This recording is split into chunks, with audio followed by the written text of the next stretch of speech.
Hello everybody, this is Dr. Brandon Stephen Park, and today we want to talk about de-escalation.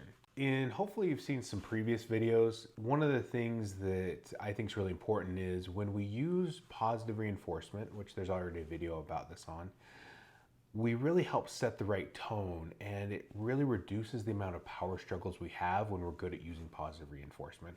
Won't take them all away, but it'll reduce some of the power struggles that we have. And then when we're good at diffusing power struggles and learning how to work together as a team, then we reduce kind of more highly irritated, volatile type situations, which requires de-escalation. And if you're good at de-escalation, then it reduces the reasons to actually go hands-on or have to ever use a restraint. So I think most of us that are involved in working with people never want to do restraints. We never want to have to put hands on a person. That's one of our fundamental beliefs. In fact, our policy is called the hands-off policy. That's how important it is to me and my business partner. But I really honestly believe if you're great at positive reinforcement, you won't have that many power struggles. If you're good at diffusing power struggles, you're not going to have to de-escalate that often. If you're good at de-escalation, then you're not going to have to go to that next step that we all would want to avoid. So that sequence, if you get good at those three steps, you're going to reduce a lot of the problems that you have with working with different clients, patients, and students of all sorts. So let's start today. One of the things to first point out is your spidey sense. Be aware. What is going on? Is there something different? Is something unique? Is one of the students who normally is very loud and loquacious and talking all the time, are they kind of being quiet and off in the corner? Is someone that's typically quiet talking a lot more? Is someone pacing that doesn't normally do it? Look for aberrations, any kind of difference in behavior that just doesn't seem normal. If something seems different or unique and just something just kind of seems a little off, trust your spidey sense, trust your rabbit ears. Like, what's going on here? I had a good friend who always told me to trust your gut. Listen to your gut. Something seems off, then start to look and see what's going on. And it never hurts if your gut's kind of telling you something's going on, your spidey senses going off. Check in with also some of your fellow staff members, like, hey, Joey seems a little off today. Have you noticed anything?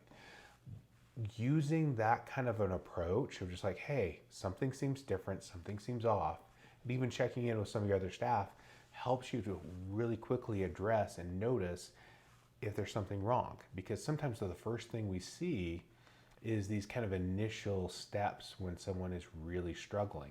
And, for myself, when I'm having a really bad time, I get super quiet. I know some other people that they start pacing a lot and getting really irritable.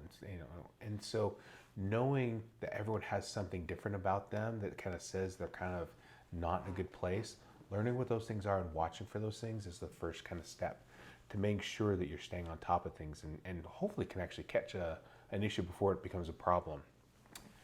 Whenever there is anger or aggression or a volatile situation, make sure you get very calm in your voice and in your body posture. We'll talk more about that soon. But make things calm and use empathy. So if there's a lot of loud noise going on, try to see if you can have some other staff members get that noise out of the way. If you can tell one kid is super irritated, see if you can actually walk that kid to another place, or if you can get some of the other noise away. Try to get things to a calmer place, because when there's a lot of noise and chaos, if you're already feeling irritated, agitated, or annoyed, then it's hard to get a clean, clear thought. And so that can keep the agitation and frustration up and escalated. Again, think hands off. How can I solve this situation without having to touch this other person?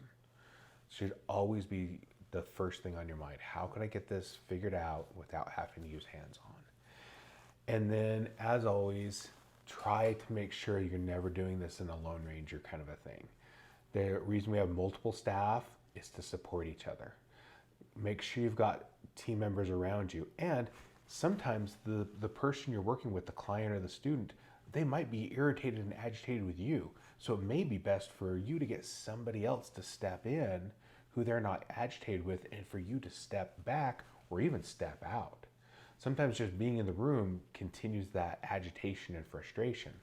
By you stepping out of the room and switching off with some other staff can right away de-escalate the problem. So make sure you're never trying to be the Lone Ranger. You're always looking for support. And if you happen to be the focus, make sure you either step back or step out. It's a very key thing. Okay, the next thing that I really want to get across to you guys is be prepared. Get yourself prepared. Whenever you're approaching anything that is anxiety provoking, distressing in any way, shape, or form, the first thing you should try to do is take a big, deep breath. One of the things that sometimes happens is we can start shallow breathing. When we're shallow breathing, we're not getting enough oxygen to our body, and the part of our body that uses the most oxygen is our brain. So taking a nice big deep breath and taking several deep breaths, you don't need to make a big production out of it. You can just calmly be taking in deep breaths. You know, it's best to take it in your nose and then slowly let it out of your mouth. But get some good deep breathing going on. It'll clear your brain up and help you to think more clearly and make better choices. Also, make sure you gaze calmly. Whenever there's an intense situation, it gets really easy to like kind of hunker down and like start staring at the person. The last thing you want to do when someone's feeling irritated and volatile is to stare at them intently. I had a friend who I worked with, and we had to teach him how not to do that, because every time a kid was getting irritated, he'd get in threat mode and he would stare that student down, and that would just escalate the student. So we had to teach him how to like take a breath, relax his muscles in his body, especially in his face, and look at the student more calmly, occasionally breaking gaze, just making sure that they look calm. Also, make sure that you are using a calm, relaxing voice. And this is something you can practice. I like to actually practice some of these things in the mirror to make sure I've got it down. So I would look at myself in the mirror and I would like use my calm, soothing voice and make sure I looked at how my face looked. Helped me to make sure that I knew how to get my face, my body, my voice where I want it to be, so I sounded soothing and calm. Another thing, make sure you don't fold your arms, which sometimes when we're feeling stressed, we can fold our arms. That looks judgmental. You don't want to do that. Also be careful about pointing gestures. It can come across as if you're pointing at them or judging them or shaking your finger at them. I saw a staff do that one time. They were trying to get the attention of another staff member, like, hey, I got something going on over here. But they weren't careful about the way they're wiggling their finger around, and it looked like they were like wagging their finger at the student. Don't do that. So be really careful about body gestures, how you're coming across. As typically if you're calling for help from another staff, use an open hand to kind of motion them over, and where it's really clear what you're trying to do. Another thing is, now that you've kind of got yourself calm, made sure you're not doing any of the no-no things, make sure that you have positioned yourself in a good, safe position. Look at where your exits are. Make sure that you've got a place where you can move to or get out of, because that's important. If things are getting hairy, I'd much rather let someone kind of yell and scream and move to a corner if you could kind of move out and back out. Make sure you're not backing yourself into a place where you could get hurt or someone else could get hurt. Again, as I've said before, don't touch them unless you have to actually go into a restraint. Allow extra physical space. One thing a lot of people like to do when they're trying to de-escalate someone is they move up really close. And in fact, there's even programs out there that in their de-escalation says move close to the person. I don't know about you, but when I'm feeling irritated, I want more space. If you're about to go hands-on, that's when you move in close. Until you know you have to put hands on a person, give them more space. I give 3 to 6 arm lengths when someone is in agitated, irritated space. Their frustration and anger fills the void. You can be 3 arm lengths away and having a nice, calm conversation with someone, and it still feels really intimate because of their anger and frustration. So that extra space allows them to de-escalate themselves. But if you're right up next to someone when they're really angry, if you've ever been really angry before and someone's right up in your grill, you typically don't like that. Neither does anybody else. So when you give them that space, but you're still there calmly talking to them, that helps them to know that you're supporting them, but giving them the space to calm themselves down. Stand at an angle. This is especially important if you're a broader person. I've got really broad shoulders. If I'm standing straight at a person, I become bigger and more menacing. But I turn and kind of angle myself away. It allows me to move more easily. If for some reason someone tries to throw something at me, it helps me to move more easily. But it also makes me look like a less threatening kind of oppositional kind of a target for them. So by just kind of making sure that I've turned my shoulders, I seem smaller and less menacing. Another thing, keep your hands up and open. For one thing, it protects you. If for some reason you need to use your hands, you've got your hands up. By having them in your pockets, it takes a second longer to get them out. So have your hands out, up, out, and open. So I typically like to have my hands kind of positioned like this in a comfortable way, kind of down towards my hips. But by having my hands out, up, and open, it looks like, hey, how can I help you? What's going on, Joey? Hey, Sarah, I can see you're frustrated. What can I do to help you? So I've got my body turned to an angle. I've got my hands out up like this. That allows me to use my hands quickly if I need it, but it looks like an open gesture of like, hey, I'm here to help you and support you. You know, it's a great nonverbal gesture that says, hey, what can I do to help you? Very simple, very easy, and it's also really safe for you. Things to say. Let the person know right away you're here to help and make sure everyone is safe, including them. Make sure they know that you want them to be safe as well. As we talked about earlier in diffusing power struggles, one of the first things to do is to ask, hey, what's going on? How can I help you? Tell me what I can do. Asking is just one of the best things you can do, because then they start talking. When someone starts talking and trying to explain themselves, that actually naturally helps them to de-escalate. So if you can get them to explain what's going on and why they're agitated and frustrated, that helps them to de-escalate. If you start yelling orders and telling them what to do, that does the exact opposite. So if you're really being directive and telling someone what to do, that's going to really throw off the situation. But if you can just start, hey, tell me what happened. Let me understand what's going on. The second they start explaining, they get out of that agitated mode and they start getting into more de-escalated mode. Search for ways to agree, no matter what it is. If they want to yell at you and tell you that the sky is green, you can say, hey, you know what? Everyone has a different perspective and I really want to understand yours. Find agreement, even if it's agreeing with the fact that people have different emotions or different perspectives, or it could be a really tough situation, or if I was in your situation, I'd be frustrated too.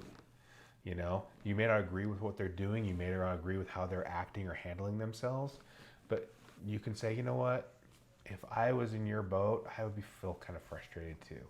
Finding some way to show that you're acknowledging them, agreeing with them, even if it's kind of a indirect sort of an agreement, like with their emotion or having a different perspective or point of view, puts you on their team rather than at odds with them. So again, agreement can be really important for helping them out with that. When they're willing to listen to you and talk with you, start giving them options. Hey, now that we're talking, do you want to go sit down over there?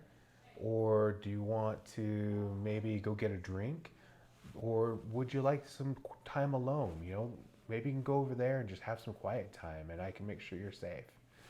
Give them some options that you're in agreement with and is going to keep everyone safe, but start giving them options and choices. As you do that, you'll see them start to feel better about themselves and feel more connected with what's going on.